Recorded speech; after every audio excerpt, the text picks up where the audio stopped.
ಅಗತ್ಯ ಅಂತ ಮಾತನಾಡಿದ್ವಿ. ಈಗ ಜಗತ್ತಿನ ಜೊತೆ ವ್ಯವಹರಿಸ್ಬೇಕು ಅಂದರೆ ನಮಗೆ ಮಧ್ಯದೃಷ್ಟಿ ಸಾಕ್ಷಿಯಾಗಿರುವಂಥ ಈ ಅವಸ್ಥೆ ಅಗತ್ಯ ಇದೆ. ಅದಕ್ಕೋಸ್ಕರ ಮಧ್ಯದೃಷ್ಟಿಯನ್ನು ಅಥವಾ ಮಧ್ಯಚರಿಯನ್ನು ಅಭ್ಯಾಸ ಮಾಡ್ಬೋದು. ಒಂದು ವೇಳೆ ತೀರದ ಚಂಚಲತೆ, ಅದು ನಮ್ಮ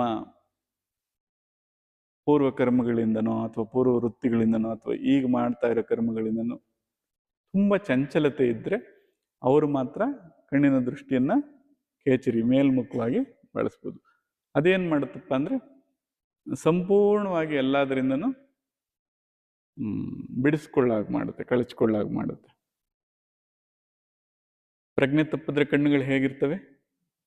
ಮೇಲ್ಮುಖವಾಗಿ ಹೋಗ್ತವೆ. ಸೊ ನೀವು ಮೇಲ್ಮುಖವಾಗಿ ಕಣ್ಣುಗಳನ್ನ ತಗೊಂಡ್ರೆ ಪ್ರಜ್ಞೆ ತಪ್ಪುತ್ತೆ ಅಥವಾ ಪ್ರಜ್ಞೆ ತಪ್ಪದಂಥ ಅವಸ್ಥೆಯಲ್ಲಿ ಇರ್ತೀವಿ. ಅದೇ ಥರ ಯಾವುದೋ ವಿಷಯದಲ್ಲಿ ಏಕಾಗ್ರತೆ ಬೇಕಾಗಿದೆ, ಆವಾಗ ಮಾತ್ರ ನಾವು ಬಹುಚರಿ ಅಥವಾ ಈ ಮೂಗಿನ ತುದಿ ಕೆಳಗಡೆ ನೋಡ್ತಿರಲ್ವ, ಅಲ್ಲಿ ನೋಡಿದ್ರೆ ಹಿಡಿದು ಬಂಧಿಸ್ದಾಗಿರುತ್ತೆ, ಪ್ರಯತ್ನ ಮಾಡ್ಬೋದು. ಅಲ್ಲೇನೆ ನೋಡ್ರಿ, ಪ್ರಯತ್ನ ಮಾಡಿ ಮೂಗಿನ ತುದಿಯನ್ನು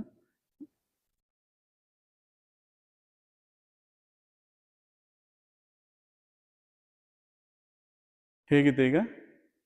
ಸೊ ಎಲ್ಲೆಲ್ಲೋ ಅರಿಯುವಂಥ ಮನಸ್ಸು ಅಲ್ಲಿ. ನಮಗೆ ಪಾಠ ಮಾಡುವಾಗ ಏನೇನೋ ಅದನ್ನು ಬಹಳ ಹೆದರಿಕೆ ಹುಟ್ಟಿಸೋ ರೀತಿಲಿ ಹೇಳ್ಬಿಟ್ಟಿರ್ತಾರೆ. ಅಂದರೆ ಅದನ್ನು ಕಟ್ಟಾಕೋದಿಕ್ಕಾಗೋದಿಲ್ಲ, ಭಾಳ ಚಂಚಲತೆ, ಹಾಗೆ ಯುಕ್ತಿಗಳು ಗೊತ್ತಾದರೆ ಬಹಳ ಸರಳ.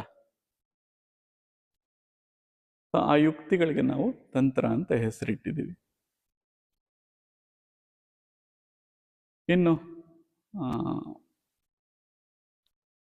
ಸ್ವರದ ಬಗ್ಗೆ ಮಾತನಾಡಿದ್ವಿ. ಅಂದರೆ ಉಸಿರಾಟ ಆಡುವಂಥ ಮೂಗಿನ ಹೊಳ್ಳೆಗಳು ಸಮನಾಗಿರೋದ್ರ ಬಗ್ಗೆ,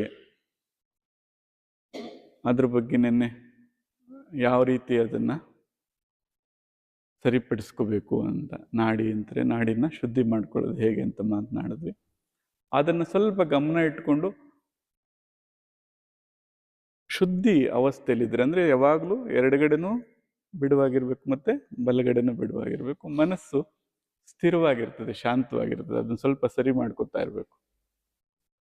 ಸೊ ಯಾವುದಾದ್ರೂ ಒಂದು ಭಾಗ ನಮಗೆ ಕಟ್ಟಿಕೊಂಡ್ರೆ ಅಥವಾ ಬ್ಲಾಕ್ ಆದರೆ ಸ್ವಲ್ಪ ಅಸ್ಥಿರತೆ ಬರ್ತದೆ.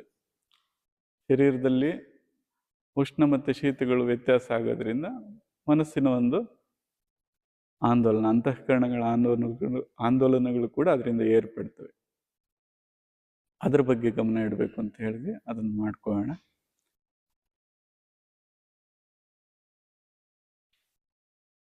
ಈಗ ಮಧ್ಯೆ ಅಂತ ಮಾತನಾಡ್ತಾ ಇದ್ದಾಗ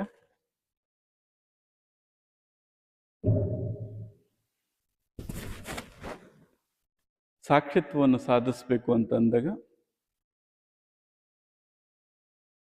ದೃಷ್ಟಿಯನ್ನು ನೇರ ಮಾಡ್ಕೊಳ್ಳಿ.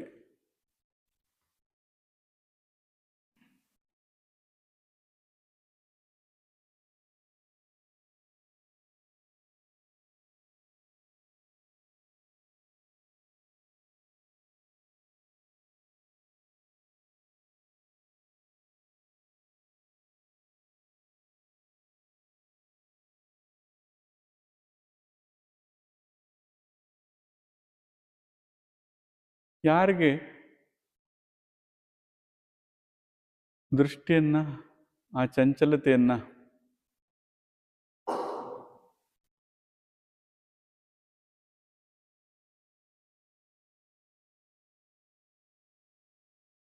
ಸ್ಥಿರ ಮಾಡ್ಕೊಳ್ಳೋದಕ್ಕೆ ಸ್ವಲ್ಪ ಕಷ್ಟ ಅನಿಸುತ್ತೋ,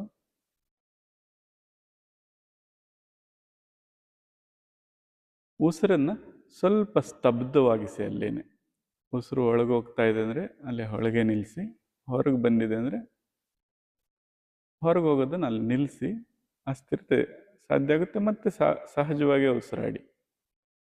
ಹೇಗಪ್ಪ ಅಂದರೆ ಈ ಸೈಕಲ್ ತುಳಿಯುವಾಗ ಬ್ಯಾಲೆನ್ಸ್ ಕಲ್ತ್ಕೊಳ್ಳೋ ಥರ ಅಷ್ಟೇ.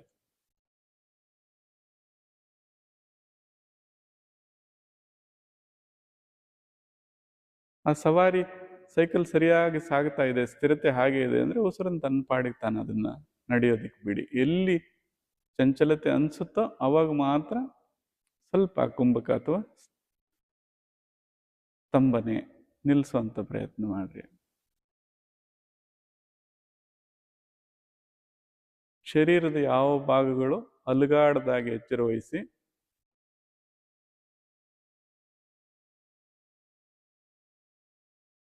ಶಿಲೆಯಷ್ಟು ಸ್ಥಿರವಾಗಿರ್ಬೇಕು. ಅದು ಕೈ ಆಡಿಸ್ಬೇಡಿ.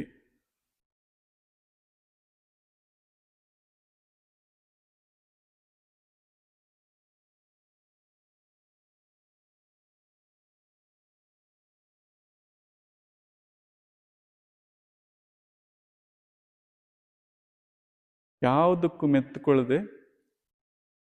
ಕೇವಲ ಸಾಕ್ಷಿಯಾಗಿ ಎಲ್ಲವನ್ನು ಹೇಗೆ ವೀಕ್ಷಣೆ ಮಾಡ್ಬೋದು ಅಂತ. ತಾನು ಮೆತ್ತುಕೊಳ್ಳದೆ ಇರ್ಬೋದು, ಯಾವುದನ್ನು ಮೆತ್ತಿಸ್ಕೊಳ್ದೆ ಇರ್ಬೋದು. ಸ್ವಾಮಿತ್ವವನ್ನು ಸಾಧಿಸೋದಾಗ್ಲಿ ಅಥವಾ ದಾಸತ್ವಕ್ಕೆ ಒಳಗಾಗೋದಾಗ್ಲಿ ಇದರ ಮೇಲೆ ಹಿಡಿತ ಸಾಧಿಸೋದ್ರಿಂದ ಅಥವಾ ಹಿಡಿತ ಇಲ್ಲದೆ ಇರೋದ್ರಿಂದ ಆಗುತ್ತೆ.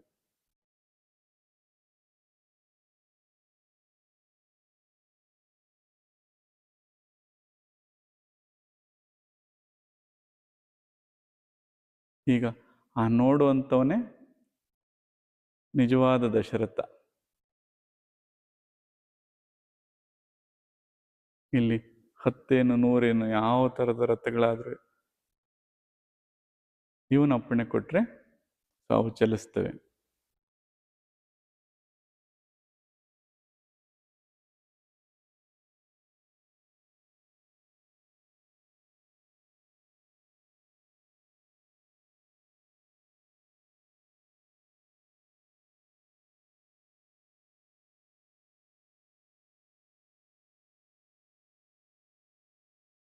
ಆಯ್ತು, ಈಗ ಗಮನಿಸ್ತಾ ಇರಲಿ, ಆ ಗಮನ ಹಾಗೇ ಇರಲಿ.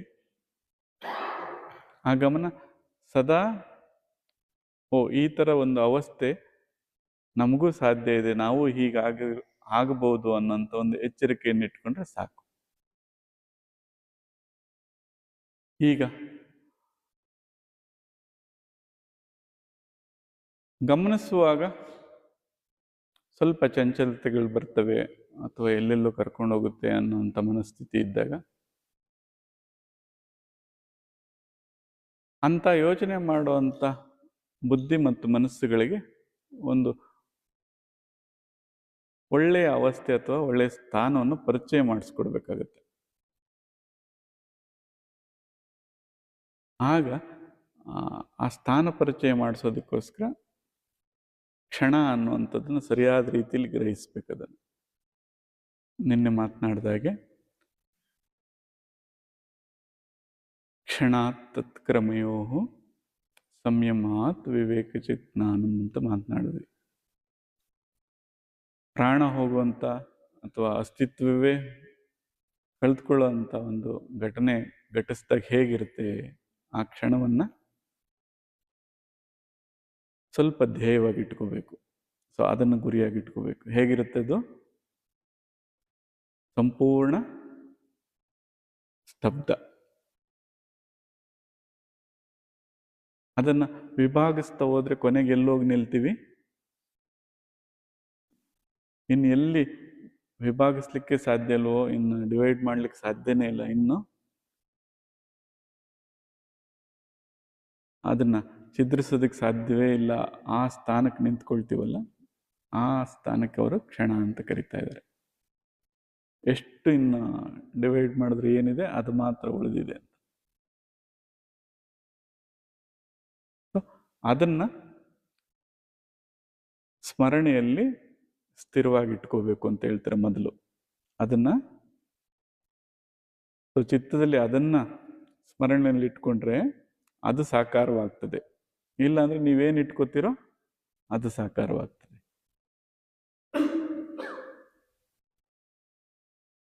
ವಿಷಯಗಳು ಕೊಟ್ಟರೆ ಅದು ಚಂಚಲತ್ವ ಬರ್ತದೆ. ಈಗ ಇದು ಹೇಗಿದೆ? ಕ್ಷಣ ನಿರ್ವಿಷಯ, ಅದ್ರ ಬಗ್ಗೆ ಇನ್ನೇನು ಹೆಚ್ಚಿಗೆ ಮಾತಾಡೋಕ್ಕಾಗೋದಿಲ್ಲ.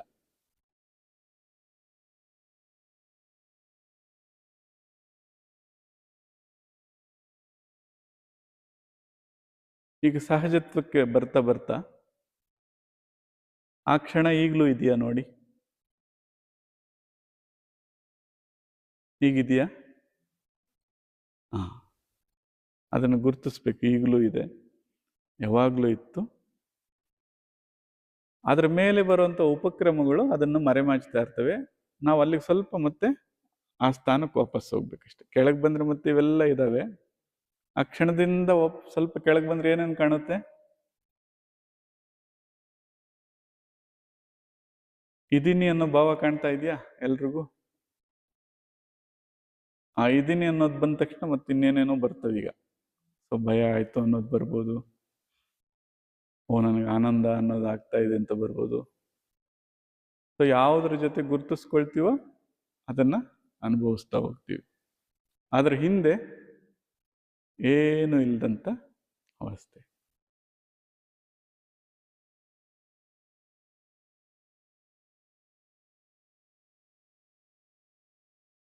ಈಗ ವ್ಯವಹರಿಸುವಾಗ ಮತ್ತೆ ಹೇಗಿರ್ಬೇಕು ನಾವು? ಯದ್ ಭಾವಂ ತದ್ ಭವತಿ. ನಾವೇನು ಭಾವಿಸ್ಕೊತೀವೋ ಅದೇ ಆಗ್ತೀವಿ. ಈಗ ಅಲ್ಲಿ ಒಳ್ಳೆ ಭಾವ ತಗೊಂಡ್ರೆ, ಒಳ್ಳೇದ್ರ ಬಗ್ಗೆ ಚಿಂತನೆ ಮಾಡಿದ್ರೆ ಒಳ್ಳೇದಾಗ್ತದೆ. ಇನ್ನು ಬೇರೆ ಏನು ಯೋಚನೆ ಮಾಡ್ತೀವೋ ಅದೇ ಆಗ್ತದೆ.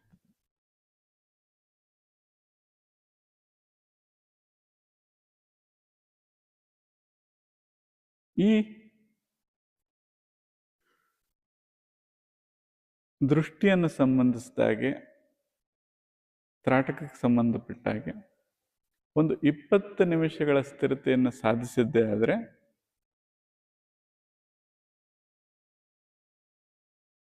ಸಾಕ್ಷಿಯಾಗಿ ನಿಂತ್ಕೊಳ್ಳುವಂಥದ್ದು ಅಥವಾ ಕೇವಲ ಅರಿವಿನಿಂದ ಉಪಸ್ಥಿತರಾಗುವಂಥದ್ದು, ಕೇವಲ ಗಮನವಾಗಿ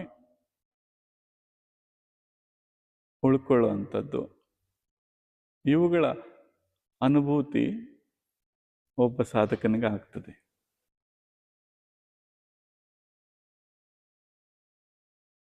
ದ್ವಂದ್ವಗಳಿಗೆ ಒಳಗಾಗದ ಯಾವುದಾದ್ರೂ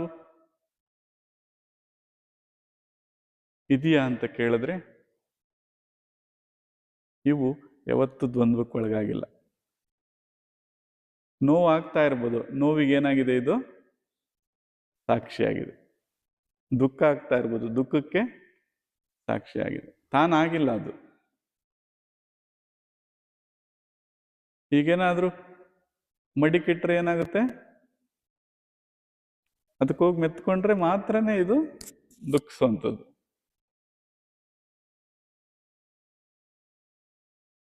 ದುಃಖ ಇರ್ಬೋದು ಮುಂದೆ, ಆದ್ರೆ ಆಯ್ಕೆ ಯಾರ ಕೈಲಿದೆ? ನೋಡೋನ್ ಕೈಲಿದೆ. ಈಗ ಎಷ್ಟು ಜನ ನಾವು ಅದಕ್ಕಾಗಿ ದುಃಖ ಪಡ್ತೀವಿ, ನಮ್ಮ ಜೀವನ ಹೀಗಾಗೋಯ್ತು, ನಮ್ಮ ಜೀವನ ಹಾಗಾಗೋಯ್ತು ಅಂತ.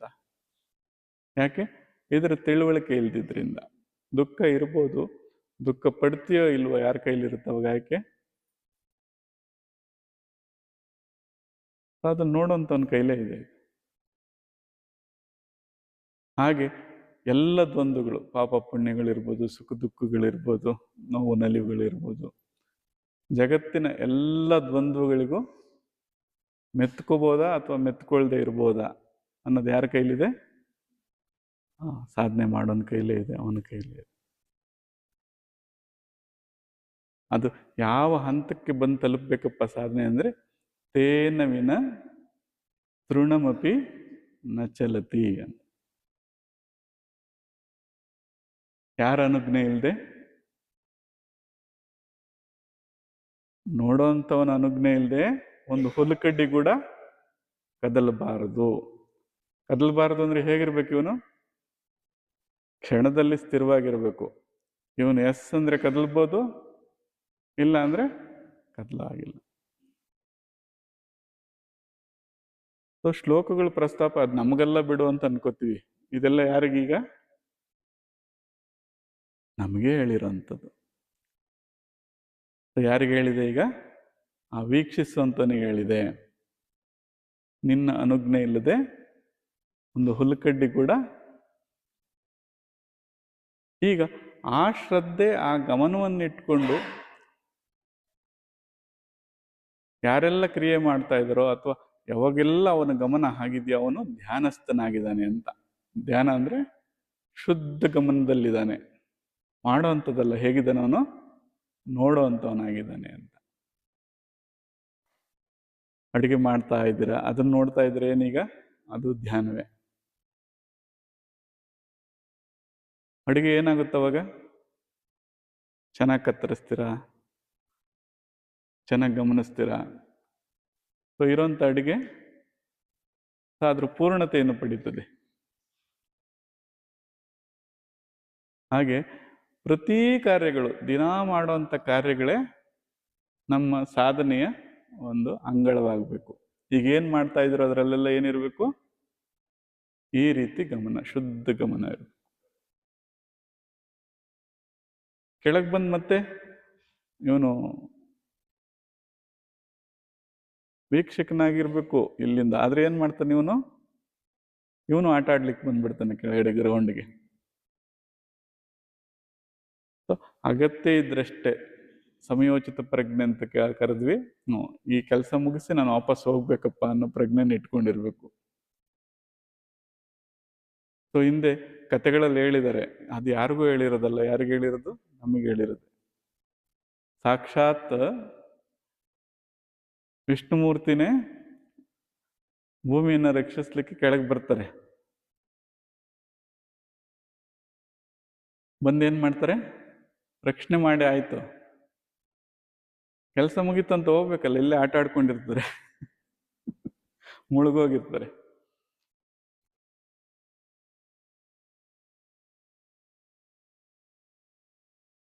ಬಂದು ಏನ್ ಪರಮಾತ್ಮ ಹಿಂಗಿದ್ದೀರ ಬನ್ನಿ ಅಂತ ಕರೆದು, ಇಲ್ಲ ಬಹಳ ಚೆನ್ನಾಗಿದೆಯಲ್ಲ ಅಂತ. ಎಲ್ಲ ಚೆನ್ನಾಗಿದೆ ನೋಡ್ರಿ, ಹೇಳಿದ್ನ ಕೇಳುವಂತ ಹೆಂಡತಿ ಇದ್ದಾಳೆ, ಮಕ್ಕಳಿದ್ದಾರೆ. ಕೊನೆಗೆ ಸರಿಯಾಗಿ ತಿವಿಯುವಂತ ತ್ರಿಶೂಲ ಅಂತ ಇದ್ರು, ಅದರಿಂದ ತಿವಿದು ಮೇಲೆತ್ತಿದಾಗ ಜಾಗೃತರಾಗ್ತಾರೆ. ಎಲ್ರಿಗೂ ಬೈತಾರೆ, ಇದೇನಿದೆ ಇಂಥ ಕೊಳಕಲ್ಲಿದ್ದೀರಾ ಅಂತ. ಸ್ವಾಮಿ ಇಷ್ಟೊತ್ತು ಮಾಡ್ತಿದ್ದ ಅದೇ ಕೆಲಸನೇ ನಿಮ್ಮನ್ನು ಜಾಗೃತ ಮಾಡೋದು. ಯಾರು ಜಾಗೃತರಾಗ್ತೀವೋ ಆ ಕೊಳಕನ್ನ ಮೆತ್ತಿಸ್ಕೊಳ್ದೆ ಮತ್ತೆ ಮೆತ್ಕೊಳ್ದೆ ಇರೋದಕ್ಕೆ ಸಾಧ್ಯ ಆಗುತ್ತೆ. ಈಗ ಎಲ್ಲ ಸಿದ್ಧಾಂತಗಳು ಕರಿತಾ ಇರೋಂಥ ಜನ್ಮರಾಹಿತ್ಯವಾಗಬೇಕು ಅಥವಾ ಇದರಿಂದ ಬಿಡುಗಡೆ ಆಗಬೇಕು ಅನ್ನೋದಕ್ಕೆ ನಿಜವಾದ ಮಾರ್ಗ ಸಿಕ್ಕದಂಗಾಗುತ್ತೆ. ಸಂಚಿತಗಳೇನೇ ಇರಲಿ, ಈಗೇನಾಗಿದೆ, ಅದು ಪ್ರಾರಬ್ಧವಾಗಿದೆ. ಈ ಪ್ರಾರಬ್ಧವನ್ನು ಸರಿ ಮಾಡಿದ್ದೆ ಆದರೆ ಆಗಾಮಿ ನೀವು ಹೇಗಿದ್ದೀರೋ ಹಾಗಿರುತ್ತೆ. ಬಿಡುಗಡೆ ಆಗ್ತಿರೋ ಮತ್ತೆ ಬಂಧನವಾಗ್ತಿರೋ ಯಾರ ಕೈಲಿದೆ ಈಗ? ಆ ದೃಷ್ಟಿಯಿಂದ ಹೇಳ್ತಾ ಇದ್ದಾರೆ, ಉದ್ಧರೇತ್ ಆತ್ಮಾನ್ ಆತ್ಮಾನಂ ನ ಅವಸಾದಯೇತ್.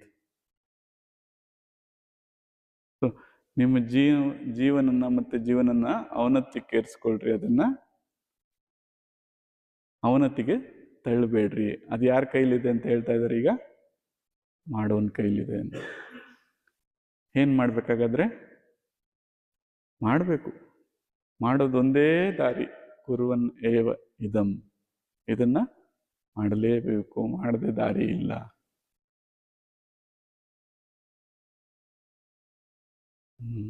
ಹಾಗಾಗಿ ಇದ್ರ ಬಗ್ಗೆ ಗಮನ ಇಟ್ಕೊಂಡು ಇವತ್ತು ಯಾವ ಧ್ಯೇಯವನ್ನ ಪ್ರಸ್ತಾಪ ಮಾಡಿದ್ದೀವೋ, ಒಬ್ಬೊಬ್ಬರಿಗೆ ಒಂದೊಂದರಲ್ಲಿ ಆ ಸಂಯಮ ಏರ್ಪಡುತ್ತೆ. ಹೀಗೇ ಆಗ್ಬೇಕು ಅಂತ ಹೇಳಿದ ವಿಧಾನನೇ ಅಲ್ಲ.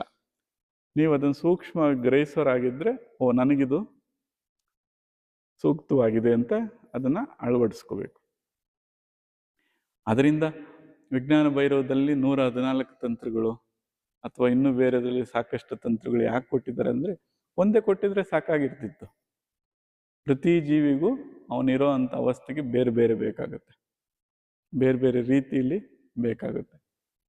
ಅದನ್ನು ಸ್ವಲ್ಪ ನೀವುಗಳೇ ಮಾರ್ಪಾಟು ಮಾಡಿಕೊಂಡು, ಬಟ್ ಮೂಲ ಧ್ಯೇಯವನ್ನು ಸರಿಯಾಗಿ ಗುರುತಿಸ್ಕೊಂಡು ಅದನ್ನು ಸಿದ್ಧಿಸ್ಕೋಬೇಕು.